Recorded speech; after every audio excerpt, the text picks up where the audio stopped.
Hi, I am futurist Amelia Kallman. Welcome to issue number 26 of The Big Reveal. I am reporting to you live from Glasgow.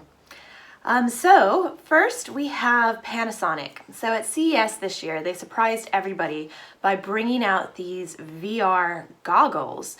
They're kind of attractive. They are super lightweight. They're only 150 grams.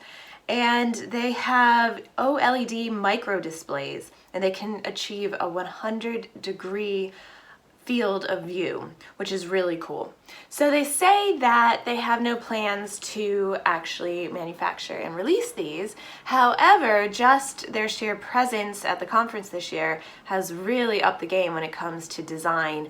I can see a lot more people being willing to put these glasses on as opposed to some of these big, cumbersome headsets that we have today. Doppel. So this is part of a new wave of emo tech. So this is emotional technology, and what it does is it's a wearable you put on your wrist, and you can set different heart rates. So when it's doing a slow, calm heart rate, it actually tricks your brain into thinking that you are calm and everything's peaceful and everything's cool. So for me, I think this would be a great tool to use maybe before I get on stage or something like that. Whereas you can also increase the heart rate, and this can increase focus. So for instance, if you're going to run a marathon or something, you might want to up it so that your body is thinking that it's ready and can keep going and has that kind of focus. Atari Hotels. So some people again think this is a gimmick. I think it's very cool because at the heart of it, they are creating esports venues. And they have just said that they are going to break ground this year on one in Phoenix, and then they have 8 planned in the US, and they're going to feature the latest in augmented and virtual reality, so they're going to become destinations for gaming in all the senses, and I'm sure they will also have some of the old school games as well. But you know, with esports projected to clear 1.48 billion this year, you know, it's not a bad investment to think that we're going to need more places to put these championships on, and people are going to need places to stay and stuff. So I would like to go to one personally. Usomo. Okay, so I hosted the XR Summit in Amsterdam this last month, and it was great. It was really cool despite you know, the storms and coronavirus and all that kind of stuff. But one of the coolest things I found, and one of our speakers was the founder of Usomo. So Usomo is a spatial audio product, and it's an end-to-end product, so it has hardware and software. And basically it's a tracker that you attach to headphones, and you have a mobile phone, and then sounds are programmed around the space with objects as well. So this is such a great solution for events and exhibitions. It's really cool. They had lines, everybody wanted to try it. And what I really love about it is, you know, as opposed to kind of putting someone in a headset and stuff, people are used to wearing headphones, but it also allows your imagination to get involved and to play and really bring that playfulness to these experiences. Rhinox. So this was another thing I saw at CES this year, and it's a mixed reality headset. It's very lightweight. It has a really wide field of vision.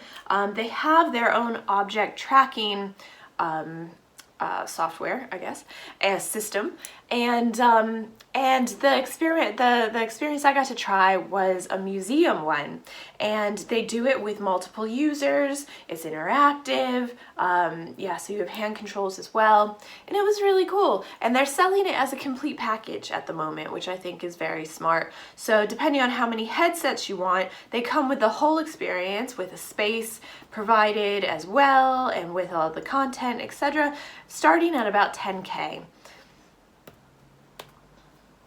Hyler. So this is something I really wish that I had in college. I am working on a book right now, so anything that can help me bridge that gap between digital and analog is really interesting to me right now. And Hyler is something that we saw by Samsung's C Lab incubator, And basically, you can be reading a newspaper or magazine or, you know, papers, reports, whatever. And as you highlight, it digitally records it. So then you can plug in the USB and you have all your notes already typed up, which I just think is such a good idea. So they haven't released when they're going to put it on the market yet, but sign me up, I want one. CVDazzle. So as we are starting to live more in a place that has lots of facial recognition, surveillance, this kind of thing, this is a way that we can beat the system. And maybe it's just, you know, a future makeup trend. I can imagine, you know, teenagers maybe wanting to wear their hair and their makeup like this. And it's kind of, you know, it's a direct reaction to companies tracking your facial features and recognition. And so you can think things like, you know, maybe the protesters in Hong Kong might want to wear something like this so that they trick the cameras into not being able to recognize their faces. Quasar, this is by Wallbox, and this is a two-way, a bi-directional charger for electric vehicles. Okay, so bear with me. This is why this is in here. It's a bit of a game changer in that it can turn your car into a storage facility for electricity. So essentially, you have a personal portable storage battery that can actually run your house for up to 2 days.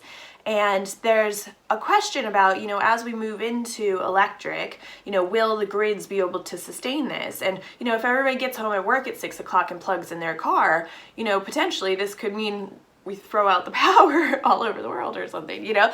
So these are things we have to consider. And so one thing that this means is that you can also sell your energy back into the grid and potentially make money off of that. So I think that's a really, really interesting, and I learned a lot about powering cars and battery technologies and cutting edge stuff for cars. So if anybody wants to have another conversation about that, I'm your girl. Okay, Woven City. Toyota have announced that they are creating a laboratory city, basically. So it's 175 square acres, yes, outside of Mount Fuji in Japan, and it's going to be a living laboratory. So they're inviting people to come and live in the space. It'll feature the e-pallet, which I talk about quite a lot, these electric module vehicles that can mean that retail comes to you, or you know, for public transportation, all kinds of things. It can be a roaming workspace, hospital, you know, anything you can imagine, really. And also robots. So having lots of robots around, and it's going to be zero emissions, completely sustainable. And I think they're also going to open up for tourism. So we'll see how that goes. Okay, and finally, Accenture have released a new product. It's called the XR Event Planner. And what this says to me is that they have probably seen a big surge in interest for something, a solution like this from their clients. And I think it's really smart. So what it does is it allows you to take hotels in other countries where you might want to hold your annual conference, and you can actually make your design decisions using XR, extended reality. So you can do it through a mobile, you can do it through AR glasses, and you can also do it through virtual reality. So it's a solution that combines all of these together. And there's a great video online. I would recommend it. And they say that, you know, it can shorten sales cycles, decrease costs, and potentially increase revenue up to 8%. Okay, so that is what I have for you this month. Thank you so much for joining me. I am speaking in London at the VFX Festival on the 17th.